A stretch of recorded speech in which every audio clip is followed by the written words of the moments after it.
আসসালামু আলাইকুম viewers, welcome back to my channel. চলে এসেছি বরাবরের মতো আমি রাবেয়া সুলতানা আপনাদের মাঝে আজকের ব্লগটা শেয়ার করার জন্য। আজ আমার জন্মদিন, তো জন্মদিনে হাজব্যান্ডকে বলেছিলাম বাহিরে নিয়ে যাবা, আজকে আমরা খাবো। তো উনি বলেছিল যে ঠিক আছে। পরে তার কোনো হুঁশ নেই, খবর নেই, আমাকে বলল যে তুমি বাসায় রান্না করো। তো চিন্তা করলাম কি আর করা, বাহিরে যে খাওয়ার চাইতে ঘরেই রান্না করি। আর এখন তা না হলে খেতে গেলে 3-4 হাজার টাকা গুনতে হবে। তো সকালে রুটি বানিয়ে চলে আসলাম ডাইনিং টেবিলে। এখানে গাজরকে কুচি করে নিচ্ছি আর কিছু মটরশুঁটি করে নিচ্ছি, পোলাওতে দিব। এখানে মুরগিতে আগে মশলা মাখিয়ে রেখেছিলাম, মানে মরিচের গুঁড়া আর লবণ। তো এখন ভেজে নিব। রোস্ট হবে, জাস্ট একটু পোলাও হবে আর ডিমের কোরমা। আসলে বেশি কিছু করব না, যেহেতু গতকাল ভাই চলে গিয়েছে। তো আজকে আমার বার্থডে, আবার আম্মাদেরও মন ভালো নেই, আম্মু একটু অসুস্থ। তো এত খাবার রান্না করলে আসলে খাবেও না। আর আমার আব্বু হচ্ছে মুরগি খায় না, মানে আমার আব্বু এমন একটা মানুষ, মুরগি গরু খাসি এগুলো কিছুই খায় না। তো মা আব্বুর জন্য রান্না করবে আর আমি এখানে আমাদের সবার জন্য রান্না করছি আর কি। আসলে ওভাবে তো বার্থডে সেলিব্রেশন করা হয় না। বেশ মানে বলছিল বাচ্চারা যে আম্মু তুমি একটু রোস্ট করো, তো সেই জন্যই আর কি করা। তা না হলে বার্থডে বলে কোনো কথাই নেই। এখন তো ডে বাই ডে বয়স বেরিয়ে যাচ্ছে, ঠিক না? একদিন করে যাচ্ছে, একদিন করে আমরা বয়স আমাদের এগিয়ে যাচ্ছে, আমরা অনেকখানি কিন্তু মৃত্যুর দিকে এগিয়ে যাচ্ছি। এখন যতটা ইবাদত করা যায় কিংবা আল্লাহকে নিয়ে ব্যস্ত থাকা যায় ততটাই কিন্তু আমাদের জন্য ভালো।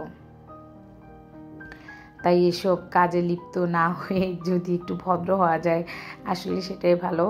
আর গত বছর আসলে এই দিনে আমি উমরাতে ছিলাম।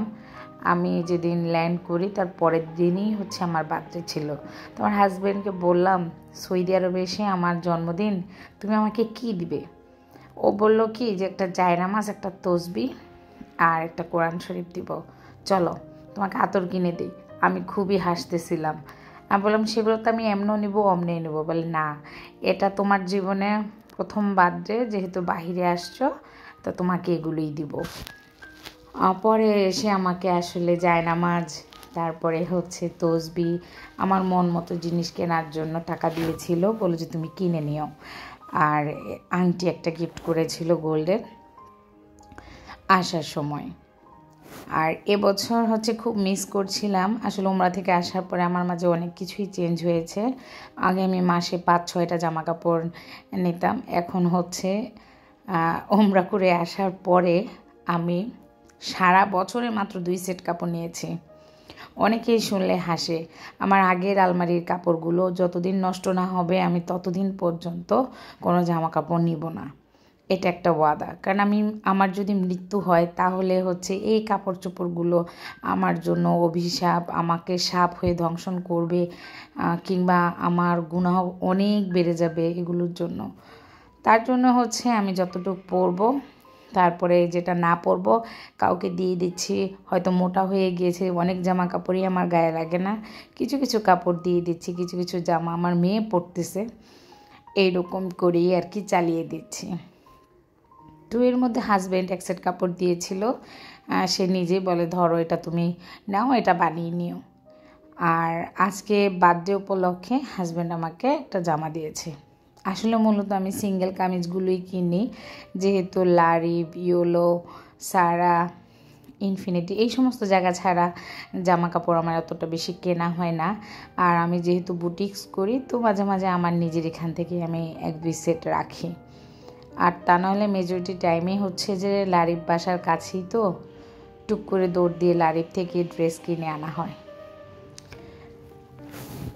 ভিউয়ার্স দেখতে পাচ্ছেন আমার রোস্ট কিন্তু এখানে 2টা মুরগির অনেকাংশ হয়ে গিয়েছে।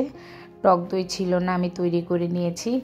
যেহেতু আগের দিন আন্টি আমাকে দধি পাঠিয়েছিল, তো সেখানে আমি দুধ মিক্সড করে একটু লেবু মিক্সড করেই টক দইটা তৈরি করেছি। আর মুরগির রোস্টগুলো একটু বড় বড় রাখার চেষ্টা করেছি। আমার বাচ্চাদের কাছে মুরগির রোস্ট অনেক ভালো লাগে, ওরা তো দীর্ঘদিন রেখে রেখে খেতে পছন্দ করে। আর ওদের যে মামি, সেটারও একই অবস্থা। ও রোস্ট ছাড়া কোনো মুরগি খায় না, মানে মুরগি নর্মালিতে ঝোল কোনো কিছু করলেই সে খায় না। সে আবার গরু খায় না, হাঁস খায় না, খাসি খায় না। তার শ্বশুরের সাথে খুব মিল। তো আমি বলেছি যে নিশা যদি আসে তাহলে নিশাও খেতে পারবে। পরে নিশা রাত্রেবেলা এসেছিল। মোটামুটি অল্প ঝাল দিয়ে আমি রোস্ট তৈরি করেছি। আর আমার আসলে একটা সময় আমি রোস্ট তৈরি করতে পারতাম না, আমি শুধু ঝাল লাল ঝালই করতাম। পরে আস্তে আস্তে চিন্তা করলাম আমার ফ্রেন্ডরা দাওয়াত দিলে রোস্ট আমাদের জন্য তৈরি করে, তো আমি কেন পারবো না। পরে না আমিও রোস্ট তৈরি করা শিখে নিলাম, আর মজা করে রোস্ট রান্নাটা এখন করি আর সবাইকে দেওয়ার চেষ্টা করি। এখানে আমি একদম রোস্ট মশলাটাও ইউজ করিনি, একদম ঘরোয়াভাবে ন্যাচারালভাবে রোস্ট তৈরি করেছিলাম। আমার মেয়ের কাছে খুব ভালো লেগেছে, বললো মা তোমার রোস্ট ভাল লাগে। আর এখানে এই যে সামান্য একটু কাঠবাদাম দিয়েই কিন্তু ডিমের কোরমা করেছিলাম। আর সকালবেলা সেই বসে বসে যে মটরশুঁটি গাজর এগুলো আমি কুচি করেছিলাম, ছিলে নিয়েছিলাম, সেগুলো দিয়ে আজকের পোলাওটা তৈরি করব। ছোট্ট বাবাটাকে জিজ্ঞাসা করেছি তুমি কি খাবে, ফ্রাইড রাইস না পোলাও। আসলে ও বলতে পারে না, ও জানি কেমন হয়ে যাচ্ছে ডে বাই ডে। ওর কাছে পোলাওটাই ভালো লাগে না, সে আমাকে বলে আমাকে ভাত দাও, আমার এগুলো ভালো লাগে না। তো আমার খুব হাসি পায় যে তুমি দিন দিন বাঙাল হয়ে যাচ্ছ কেন বাবা।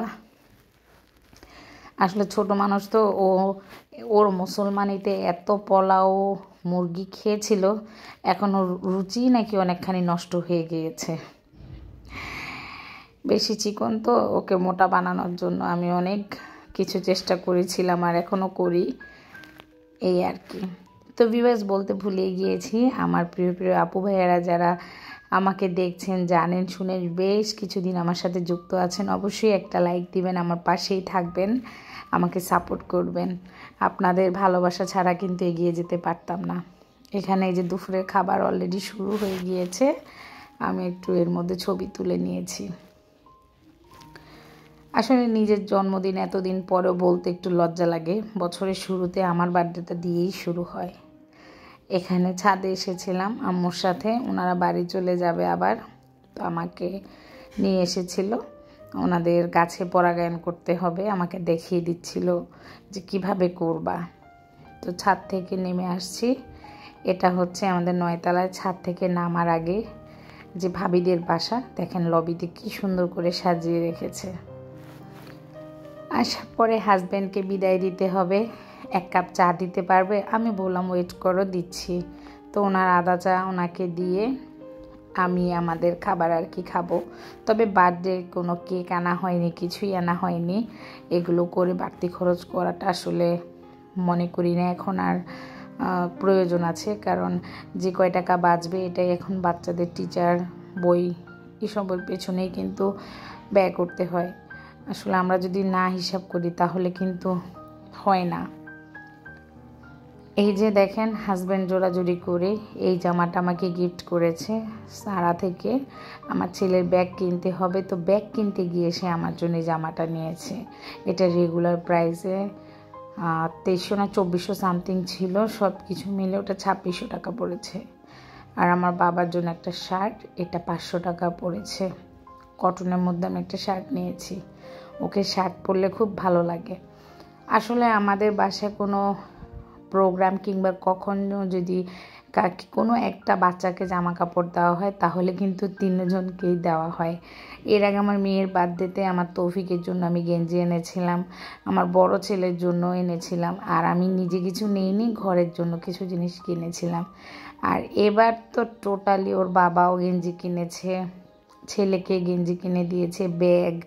আমার মেয়ের জন্য এই 3 পিসটা এনেছি পার্পল কালার, আর আমারটা হচ্ছে ম্যাজেন্টা কালার। এই টোটালটাই আসলে কেনাকাটা করেছি। ভিউয়ার্স কেমন হয়েছে অবশ্যই জানাবেন। আসলে আমি একটু হিসাব করে চলার চেষ্টা করছি। এখন 3টা বাচ্চা ঢাকা শহরে থেকে, 3টা বাচ্চা পড়াশোনা করা, টিচার খরচ দিয়ে আসলে চলাটা অনেক কষ্ট। আমরা গৃহিণীরা বুঝি যে জীবনে চলতে হলে অনেকটাই কিন্তু আমাদের চিপিয়ে চাপিয়ে হিসাব করে চলতে হয়। তাই অযথা খরচ না করে আমরা যদি নিজেরাই সেভ করার চেষ্টা করি তাহলে কিন্তু সংসারটা সুখের হবে। ভালো থাকবেন। আল্লাহ হাফেজ।